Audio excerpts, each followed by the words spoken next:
What's up, you YouTubers? It's Harpy89 and the voices in my head coming at you from the Duelist Den. And for today's breakdown, we're talking Fortune Ladies. Now, I am going to be doing something a little bit different in this breakdown, something that I don't usually do for breakdowns, and that's go over the anime-only cards as well. Now, in the anime, the Fortune Ladies' predecessors were the Fortune Fairies.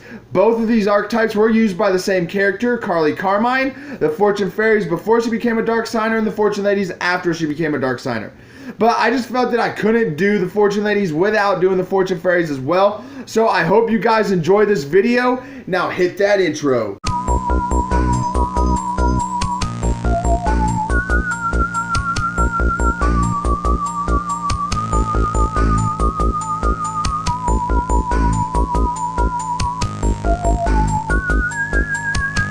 As I said earlier, Carly Carmine used both of these archetypes in the Yu-Gi-Oh! 5D's anime. Now, Carly is a reporter who is a bit obsessed with Jack Atlas. Now, at one point, Jack is severely injured, and Carly nurses him back to health, and she finds out that a secret organization that is sort of targeting the signers has their sights on Jack, and she, using her skills as a reporter, tries to bring to light what they're doing to try to shut this organization down. Well, in the process, she winds up dueling the leader of this organization, and that duel leads to her death and then her transformation into a Dark Signer. Now, before she became a Dark Signer, like I said, she used the Fortune Fairies. Now, this archetype is an anime-only archetype, and it's one that I would have loved to have in the real-life game. Now, each of the Fortune Fairies are normal spellcaster type monsters with 0 attack and defense, and each one has a prediction, a lucky number, a lucky color, and a lucky item in its card text. Now, because of this, Carly uses her deck like tarot cards to predict her future. Now, before I get into the actual cards, I do have a quick note here. I could not find any decent pictures of the cards, so I got all the information I needed from the Yu-Gi-Oh! Tag Force games, where you can actually play this deck in those games. And I used my card creator to create the cards. That way you guys can have an image of what they look like. So with that being said, let's get started with the Fortune Fairies. First up is Fortune Fairy Hikari. This is a level 1 light, and the lucky number is 1, the lucky color is yellow, the lucky item is a shining charm, and the fortunes are, your fortune today is happy, and the prediction is all your wishes will come true.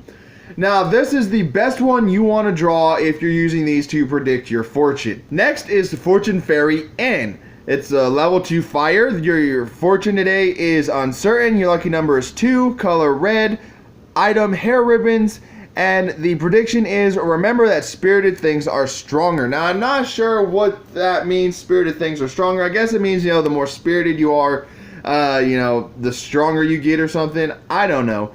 But that one's not too bad. I mean, an uncertain fortune, what fortune isn't uncertain? And it has a nice prediction there, too. The third one is Fortune Fairy Who. It's a level 3 wind. This one's fortune today is not bad. The lucky number is 3, and as you can tell, the numbers and colors are correspondent with the level and attributes. The lucky color is green, your lucky item is a plant, and the prediction is you might find something you lost. So having a not bad fortune is okay, I guess, and if I'm going to find something I lost, that's a good prediction to have on this card. Fortune Fairy Sui is the level 4 water attribute. The fortune is probably bad. The lucky number is 4. The color is blue. The lucky item is an umbrella. And the prediction is your fortune is turning for the worse. Now, as you can tell with these fortunes,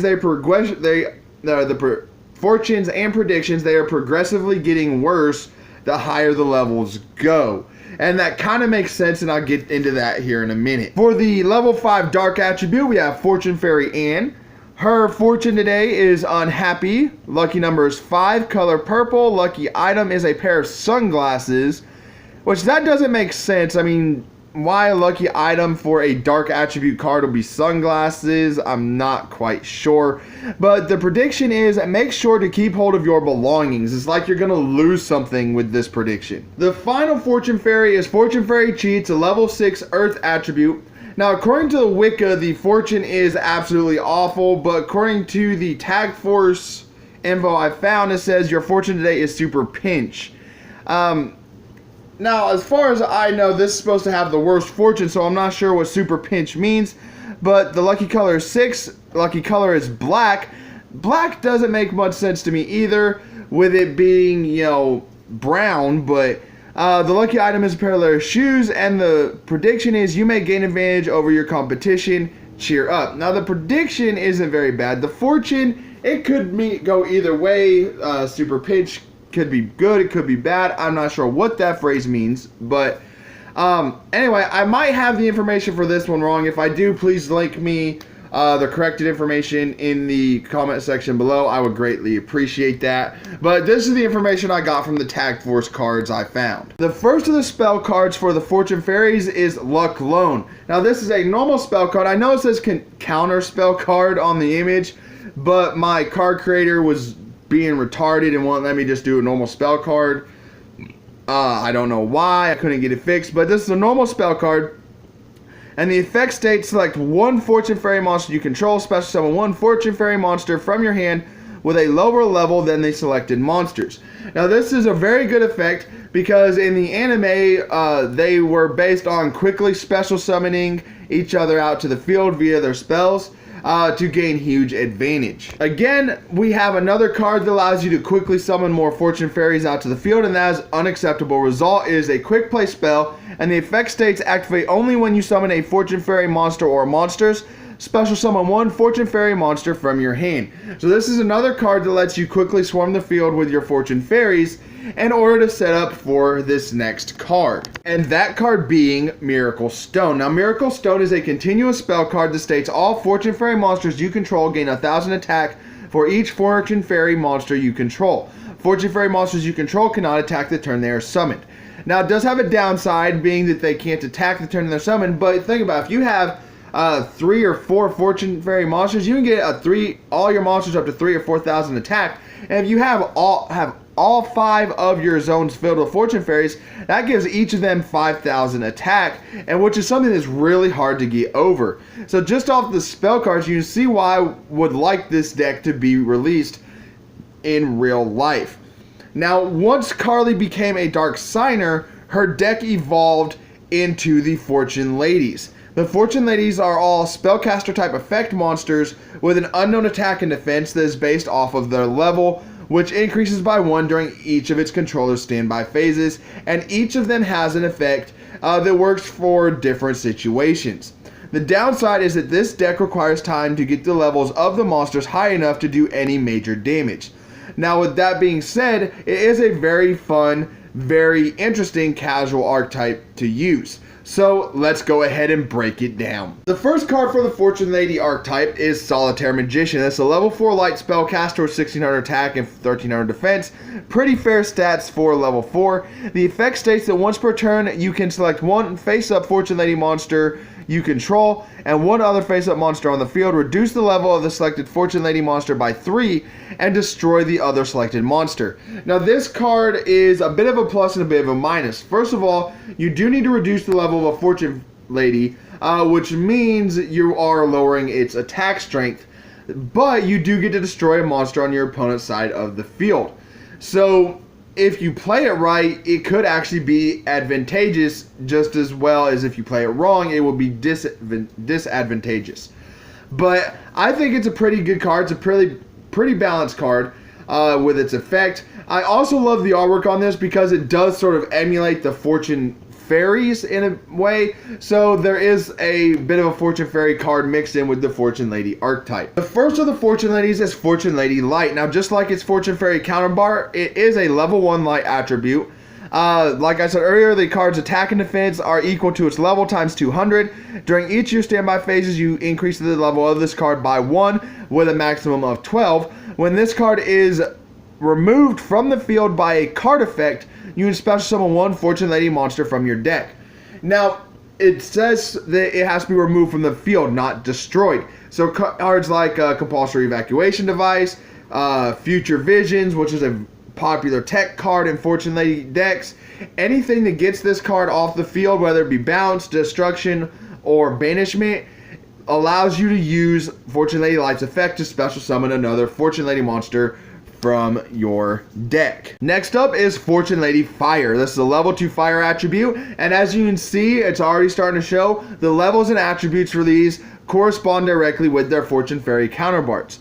But Fortune Fairy Fire's effect states that this card's attack and defense are equal to its level times 200. During each of your standby phases, increase the level of this card by 1, max 12. When this card is special summoned in face-up attack position by the effect of a Fortune Lady card, destroy one face-up monster your opponent controls and inflict damage to your opponent equal to the destroyed monster's attack. So if you can get Fortune Lady Light on the field and then special summon Fortune Lady Fire in attack position, you're not only destroying an opponent's monster, but you're hitting them for a huge amount of burn damage, especially if your opponent's monster has a huge attack value. Monster destruction is not the only thing that this deck can do. Fortune Lady Wind, the level 3 wind attribute, has an effect that states its attack and defense are equal to its level times 300. During each of your standby phases, increase the level of this card by 1. When this card is normal summoned, you can destroy a number of spell or trap cards your opponent controls equal to the number of face-up Fortune Lady monsters you control. So if you have a field full of Fortune Lady monsters, you can essentially wipe out your opponent's entire back row, which is, in my opinion, a really, really great effect to have in this archetype. The graveyard recursion of the card is Fortune Lady Dark. It's a level 5 and its attack and defense are equal to its level times 400. Now, like the others, it increases its level by 1 during each standby phase, and when a face-up Fortune Lady monster you control destroys an opponent's monster by battle and sends it to the graveyard, you can select and special summon one Fortune Lady monster from your graveyard. So as you can see, these effects are already all over the place, giving you outs to pretty much anything. For the final Fortune Lady, we have Fortune Lady Earth, which of course is an Earth attribute. It is a level 6, and its attack and defense are equal to its level times 400. Like with all the others, it increases its level during each standby phase, and the effect states that when the level of this card increases, inflict 400 damage to your opponent. Now, personally, I don't think that's such a great effect for Fortune Lady Earth, merely because we already have a burn effect with Fortune Lady Fire. Fortune Lady Earth, I think, might have been better off with some sort of maybe, search effect, or possibly an additional normal summon effect. Even that might have been even better, or giving it the ability to be normal summoned without a tribute. But as the deck already had a burn effect. Putting another burn effect on an Earth attribute monster, not such a smart idea, at least in my opinion, but it's Konami. They're not really known for making intelligent choices sometimes. For the first spell, we have Fortune's Future. Now, Fortune's Future is a normal spell card, and it states select one of your remove from play Fortune Lady monsters and return it to the graveyard, then draw 2 cards. Now, you may have noticed that none of the other Fortune Lady monsters have banishment effects, but that's where the Future Vision's field spell comes in, and we will get into that later on in the breakdown. But it is a very good draw engine for the deck. Like I said, you do need to have Future Visions out on the field or some other card that banishes your monsters out in order to get best use out of this. But it is still a very good draw engine for the deck. Personally, though, I would recommend maybe Upstart Goblins or maybe Dark World Dealing, some other draw engine, but still, Fortune's Future is a very good card to have in the deck. Next up is Time Passage. This is a quick play spell card, and the effect states increase the level of one face-up Fortune Lady monster you control by 3 until the end phase. Now, this is sort of like the Forbidden Scripture or Forbidden Chalice for the deck, that's specifically designed for the deck. It's a real great card to flip over on your opponent when they're not expecting it, when they're attacking into your Fortune Lady monsters thinking they're going to get over it, and then they find out that they can't because you just gave it a huge attack increase. The last spell card for the archetype is Future Visions. Now, while Future Visions does not have the words Fortune Lady in its card name or mention Fortune Lady monsters in its card text, the vast majority of the community considers it part of the Fortune Lady archetype, which is why I am including it in this video. Normally I wouldn't, but I am because of that fact. Now, it is a field spell, and the effect states that when a monster is normal summoned, remove from play that monster, and during the next standby phase of the controller who summoned that monster, return it to the field in face-up attack position. Now, this card allows you to get off several of your Fortune Lady effects. such as Fortune Lady Light, and it gives you a banished monster to use for Fortune's future. Furthermore, I might be mistaken on this ruling. If I am, somebody please let me know in the comment section below. I don't actually play this deck, so I don't really know the rulings all that well. But if I'm correct in the ruling, because the monster is brought back to the field during the standby phase, then it will still get its level increase because it would still be during the standby phase when it is on the field. So I think I have that ruling correct. I might not. If I don't have it correct, somebody let me know in the comment section below. But I'm pretty sure that's how the ruling works. For the first trap card, we have Inherited Fortune. Inherited Fortune is a normal trap, and it states you can only activate during the turn a face-up Fortune Lady monster you control was destroyed. Special summon up to 2 Fortune Lady monsters from your hand during your next standby phase. Now this card is really great because you special summon the monsters during your standby phase, and then because it's still your standby phase, they instantly get their level increase. So you could use this card to bring out, like, say 2 Fortune Lady Fires, for example, and you can do that because it doesn't say that they have to have different names. So you can bring out like 2 Fortune Lady Fires, instantly get 2 monsters destroyed, and then a bunch of burn damage, or you can bring out 2 Fortune Lady Earths again for some burn damage. Bring out 2 Fortune Lady Darks, or a Fortune Lady Dark and a Fortune Lady Fire. You can do just all sorts of crazy combos with just this one trap card. The final card for the archetype is Bending Destiny. It's a counter trap card, and the effect states activate only if all face-up monsters you control are Fortune Lady monsters. Negate the activation of a spell or trap card or the normal summon of a monster, and remove that card from play. The card removed from play by this effect is returned to its owner's hand during the end phase. Now, as far as trap cards go, it is not very great, merely because it gives your opponent that card back. It does stop the card for a turn, but your opponent is still getting that card back, so this trap card is not really all that great. If you use it on your own Fortune Lady monster, yeah, it could give you some advantage, but honestly, I would not run this in a Fortune Lady deck, just because there's so many counter traps out there that are just infinitely better. Well, I hope you guys enjoyed this video. It is one of my favorite archetypes, so I hope you guys like it. As always, make sure you like the video, subscribe to the channel, leave your comments in the section below. If there's an archetype you would like to see on this breakdown, let me know in the comment section below. I already have a request for my next breakdown that I'm going to be doing. I hope to get that up next week or the week after that, hopefully anyway. Also, make sure you keep an eye on the Duelist Den Facebook page. I put updates to the channel on that page all the freaking time. Furthermore, don't forget that I am doing a Maximum Crisis pack giveaway where I will be giving away 5 packs of Maximum Crisis, but I need to have 100 subscribers by July 4th in order to do that giveaway. So make sure you're getting your friends, your family, anyone who is interested in this game on the channel and subscribe to the channel so I can do that giveaway for you guys. But until next time, this is Archetype 89 and the voices in my head signing off. Take a shot and we're running side by side. It's a blur as I go by. I can hear you breathing. I can see you coming. I can feel the wind that's blowing me around. See the sun arising.